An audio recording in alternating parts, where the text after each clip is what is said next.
ఆత్మకూరు సమీపంలోని నెల్లూరు ముంబై జాతీయ రహదారిపై జీకే పంజాబీ డాబాను మాజీ కౌన్సిలర్ శ్రీకాంత్ వారి మిత్రబృందం ఆధ్వర్యంలో నూతనంగా తెలుగుదేశం పార్టీ పట్టణ అధ్యక్షులు తుమ్మల చంద్రారెడ్డి స్వహస్తాలతో ప్రారంభించడం జరిగింది.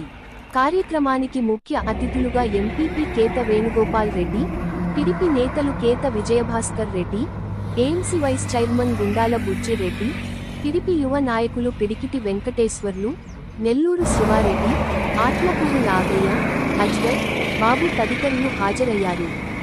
ఈ డాబాను ఉద్దేశించి చంద్రారెడ్డి మాట్లాడుతూ, ఎంతో విశాలమైన వాతావరణంలో జాతీయ రహదారి పక్కన ఈ డాబాను ప్రారంభించడం శుభదాయకమని తెలిపారు.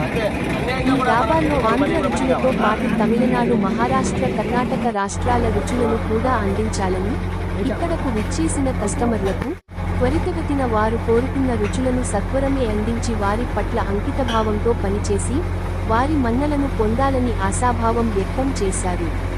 అనంతరం జీకే పంజాబీ డాబా నిర్వాహకులు మాట్లాడుతూ, మా ఆహ్వానాన్ని మన్నించి ఇంత దూరం విచ్చేసిన ప్రతి ఒక్కరికి ఈ సందర్భంగా ధన్యవాదాలు తెలుపుతున్నామని తెలియజేశారు. కస్టమర్లు కోరుకున్నట్లు అన్ని రకాల రుచులను వారికి నచ్చిన విధంగా అందిస్తామని, ఆత్మకూరు ప్రజలు ఈ అవకాశాన్ని సద్వినియోగపరుచుకోవాలని డాబా నిర్వాహకులు శ్రీకాంత్ తెలియజేశారు.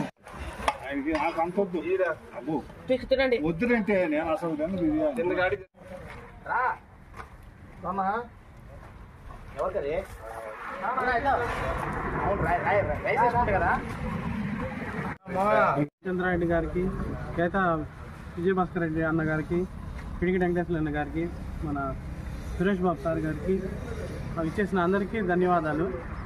ముఖ్యంగా వాళ్ళ సలహా మేరకు ఆహారంలో ఎటువంటి నాణ్యత తగ్గకుండా చూసుకుంటానని, క్వాలిటీ తగ్గకుండా చూసుకుంటానని, క్వాంటిటీ కూడా తగ్గకుండా చూసుకుంటానని, ఆహారం నాణ్యతగా ఇస్తానని వాళ్ళకి ప్రామిస్ చేస్తాను. Thank you.